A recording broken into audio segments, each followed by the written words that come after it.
잠언 11장 1절에서부터 15절까지입니다. 하나님은 정직하시고 진실하시고 성실하신 분이십니다. 하나님을 사랑하는 자의 특징도 인격적으로 또 그의 삶에도 그렇게 나타나는 것이 기본입니다. 이 정직한 자의 특징이 뭐냐? 3절에 있는 것처럼 성실한 것입니다. 이 성실이라는 말이 한자 그대로 말하면 정성스럽고 참되어 거짓이 없다. 이건 뭘 의미하는가 하면 농사를 짓는 사람이 정성을 기울여서 열매를 가꾸어서 자기가 가꾼 것을 따먹는 걸 의미합니다. 하루아침에 열매를 먹는 사람은 없습니다. 가을에 서리가 내릴 때까지 끝까지 수고를 해야 열매를 거둘 수가 있습니다. 그래서 하나님이 싫어하는 게 뭐냐? 대박 노리는 거, 로또에다가 기대 거는 거, 횡재 바라는 거, 투기하는 거. 이것은 하나님의 성격하고 전혀 맞지 않는 사람입니다. 맞지 않으니까 하나님이 그런 자에게 축복하지 않습니다. 하나님이 기뻐하는 정직이라는 것은 성실하게 일해서 일한 만큼 자기가 얻은 열매를 먹는 것으로 만족한 사람.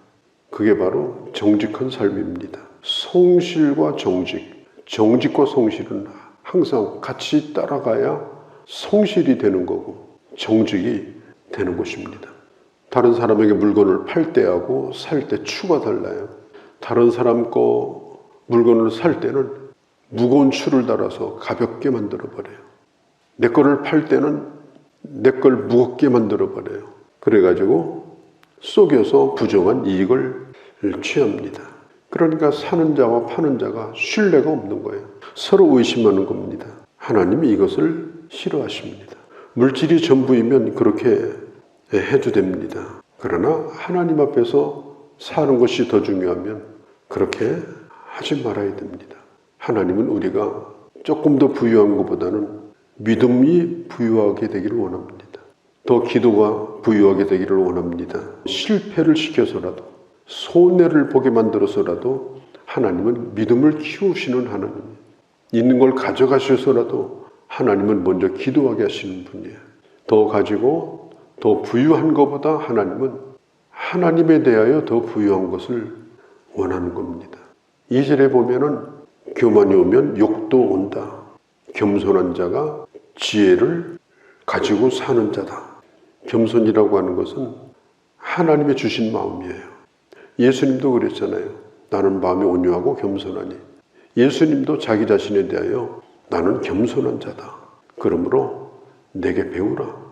겸손하기가 처음에는 어렵다. 그러나 나와 봉해를 같이 매면은 오히려 겸손이 편하다. 교만한 자리는 항상 불안한 거예요. 또 교만한 사람은 언젠가는 쓰러지게 돼 있고 하나님이 그냥 두질 않아요. 그러나 겸손한 자는 하나님이 엄청나게 마음대로 하십니다. 그러니까 하나님이 자리를 앉히더라도 겸손한 자를 끌어서 높은 자리에 앉히는 거예요. 복을 주시더라도 겸손한 자를 하나님께서 오라고 해서 복을 주시는 거예요. 그러니까 베드로전서 5장 5절에서 6절에 보면 우리 주님이 말씀했잖아요. 겸손한 자에게 은혜를 주시며 하나님의 능하신 손으로 겸손하면 때가 되면 높여주실 것이다. 내가 하나님의 손 안에 있고 그리고 내가 겸손하게 되면 때가 되면 하나님이 높여주신다.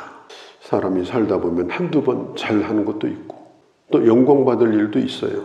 그걸 자꾸 드러내면 안 됩니다. 그게 자기인 것으로 착각해도 안 됩니다. 그러니까 하나님 앞에서 얼마나 하나님 보시기에 민망스러운 일이에요. 심지어 영적인 교만까지 있어요. 내가 너보다 예수 잘 믿는다. 내가 너보다는 한 급수 우위다. 술 취해서 비틀거리는 사람하고 똑같습니다. 술 취한 사람의 특징 교만해요. 큰 소리 치고요. 겸손한 사람은 하나님 앞에 자기를 내세웁니다. 늘 자기 부족한 걸 그래서 깨닫게 됩니다. 교만한 사람은 우리가 잘 아는 대로 백설공주의 거울을 가지고 있죠. 그래서 자기 스스로가 거기에서 빠져나오지 못하는 거예요. 그렇게 되면 굉장히 심각한 겁니다. 빨리 빠져나와야 돼요. 자기가 잘났다고 생각하는 것에서 빠져나와야 돼요. 그리고 하나님 앞에 자기를 세우고 하나님의 은혜를 구하는 자가 돼야 하나님께서 그를 진정으로 존귀한 자로 만들어 주시는 겁니다. 12절에 교만이 오면 욕도 온다. 겸손하면 지혜가 있는 자가 된다. 3절에 정직한 자의 성실은 자기를 인도하나 사악한 자의 벽은 자기를 망하게 한다. 성실하기 싫어서 정직을 포기하고 사기를 치려고 하는 거예요. 일확천금을 바라는 거예요. 그렇기 때문에 우리는 내가 하는 일을 성실히 해야 됩니다. 누가 알아주건 말건 그 소득이 많건 적건 내게 주어진 오늘 나의 일에 성실을 다하고 그러면 그것이 마치 가을이 되면 아름다운 열매가 맺듯이 서서히 익어가면서 열매를 거두는 축복을 주시는 것입니다. 우리가 아무리 애써 모아도요, 하나님이 불면 숟가락도 없어요. 마치 강도가 두른 것처럼 손 번쩍 들고 아무것도 가지지 못하고 그 집에서 나와야 돼요. 우리가 이걸 잊으면 안 됩니다. 5절에 완전한 자의 공의 이렇게 말해요. 하나님의 사람은 공의로워야 됩니다. 공의롭다고 하는 말은 공정한 마음을 가지는 거예요. 내 건 소중하고 남의 건 아무것도 아니다. 이건 공정한 게 아니에요. 나는 잘났고 너는 나보다 못났다. 이것도 공정한 게 아니에요. 나는 존중받아야 되고 너는 아무렇게 대해도 된다. 이것도 공정한 게 아니에요. 공정한 것은 나의 가치만큼 다른 사람도 가치 있게 여기고 그를 존중해주는 그런 태도. 그게 바로 공의입니다. 공의라고 하는 것은 서슬이 시퍼려가지고 이건 옳고 그르고 정의를 부르짖고 그게 아니에요. 나와 같이 다른 사람을 생각하고 그래서 자기와 같이 다른 사람도 여기고 그게 바로 공의로운 자다. 성경은 뭐라고 말하느냐.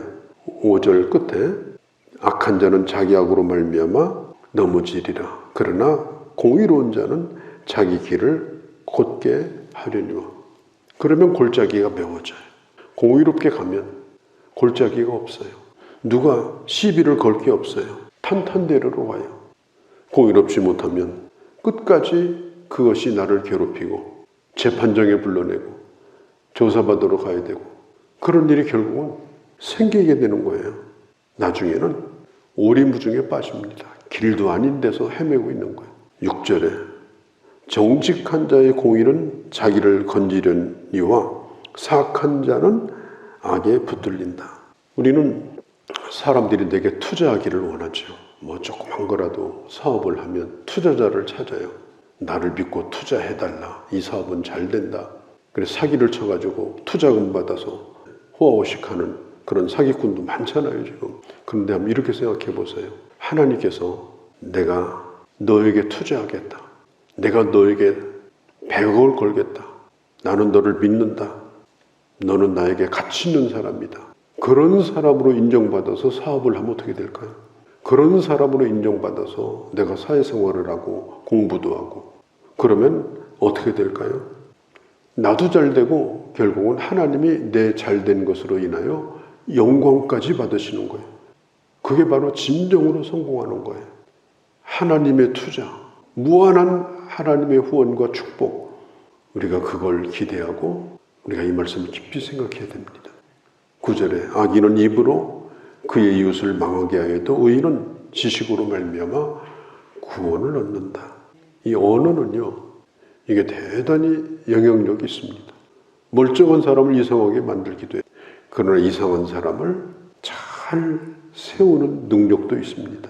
그래서 그 사람의 외모보다는 그 사람의 말씨가 더 중요해요. 그 사람의 맵시는 별거 아니에요, 사실은. 그 사람의 말씨가 고약하면 그 사람은 아닌 거예요. 이 말씨가 은혜로워야 됩니다. 말씨가 고와야 됩니다. 오늘 성경은 말하죠.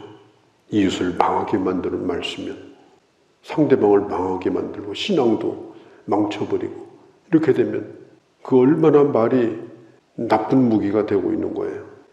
의인은 그 지식으로 말미암아 지혜로운 말, 지혜와 지식을 겸비한 말, 그런 말로 다른 사람을 구원하는 그런 능력을 가지게 되어지는 것입니다. 시원하고 후련한 거, 요것만 생각하고 말하면 나중에는 기억할 게 있어요. 수어 담을 길은 없습니다. 내가 한 말에 대해서 후련했다고요? 아닙니다. 굉장히 힘든 시간을 보내게 될 겁니다. 그렇기 때문에 우리가 오늘 이 말이 나를 구원하고 다른 사람을 구원할 수 있다. 말의 능력은 구원의 능력이 있다. 나는 그런 지혜자로 살겠다. 우리가 연약한 사람들이지만 그런 길을 향해서 가도록 우리가 힘쓰고 하나님의 도움을 끊임없이 구해야 되는 것입니다. 아이들 보면요, 알아들을 수도 없는 언어를 써요. 거기다 욕을 반절은 버무려요. 말도 못해요. 중학생들 뭐 이런 애들. 그런 환경 속에서 우리 아이들이 자라나고 있는 거예요. 그러니까 이 세상은 이 언어가 곱질 않습니다. 우리가 기억할 것은 말의 응답이 있어요. 내가 하는 말에 그 응답으로 내가 살고, 내가 선포한 복음의 응답으로 살고, 내가 입을 열어 하나님 앞에 기도한 기도의 응답으로 살아요. 의인은 그 지식으로 말미암아 구원을 받는다. 나도 구원받고 다른 사람도 구원받는다. 그런 하나님이 주신 아름다운 언어의 능력을 잘 사용하는 우리가 되기를 바랍니다. 10절, 11절 우리가 살고 있는 공동체, 이 특별히 사회 공동체, 국가 공동체는 우리가 살고 있는 이 도시는 정직한 자가 그 옷에 등불과 같습니다. 선한 영향력을 갖습니다. 한 도시가 축복을 받고 한 도시가 저주를 받는 것은 한 사람의 영향력 때문에 그런 거예요. 영국이 부흥이 일어날 때는 존 웨슬레라고 하는 사람의 그 신앙이 엄청난 영향을 끼쳤습니다. 미국이 부흥운동이 일어날 때 그때에 조나단 에드워드라고 하는 사람으로 부흥이 일어났습니다. 한 도시나 한 국가나 한 교회도 마찬가지예요. 우연히 일어나는 부흥은 없습니다. 선한 능력을 가진 사람, 선한 영향력을 가진 사람, 그런 사람들이 하나둘씩 늘어나면서 교회가 부흥되는 거예요. 그런 사람들이 점점 빛을 발하면서 좋은 교회가 되는 거예요. 또 그 빛 가운데 많은 사람들이 모여드는 거예요. 그런 사람이 교회에 없으면 부흥이 안 됩니다. 전부 서슬이 시퍼래가지고 다니고 이러면요, 왔다가도 다 도망가 버려요. 특별히 13절에 보면 두루다니며 한담하고 다니는 사람, 허무는 말, 교회가 되겠냐, 목사가 어떠냐, 그건요 교회를 허물고 다니는 사람이에요. 그러면 부흥이 안 돼요. 남의 비밀을 누설하고 다니는 거, 그러면 안 돼. 국가도 마찬가지예요. 잠언을 통해서 오늘 계속해서 지혜에 대한 이야기를 하고 있습니다. 지혜는 세상의 그 어떤 것보다도 소중한 보배입니다. 이 보배를 내가 소유하면 나도 존귀한 자가 되고 이 세상과 많은 사람들을 살리는 그런 멋진 삶을 살 수가 있어요. 무슨 권세가 있고 뭐 사회에서 대단히 성공해서 그런 게 아니에요. 그런 사람들이 이 세상에 많아지면 세상은 좋은 세상이 돼요. 그런 사람이 교회에 많아지면 교회는 반드시 부흥되게 돼 있어요. 우리는 잠언을 통해 배우면서 앞으로 우리 교회가 더욱더 그런 교회가 돼서 부흥의 길로 나가는 그런 은혜를 하나님이 주시기를 바랍니다. 그런 일에 우리가 더 귀하게 쓰여지고, 그리고 하나님 앞에 섰을 때도 내 개인적인 삶도 하나님의 축복을 받고 이 세상을 복되게 하는 그런 귀한 주의 자녀들이 되어주시기를 바랍니다. 정직한 자의 길, 정직의 힘, 그 영향력, 그것이 내 개인뿐 아니라 이 세상을 살리고 교회를 세우는 원천인 것을 오늘 배웠습니다. 이 말씀을 깊이 생각하고 내가 사는 것이 나도 살고 세상을 살리는 길임을 알고 믿음의 사람으로 잘 살아가는 저희가 되게 하여 주옵소서. 예수님의 이름으로 기도하옵나이다. 아멘.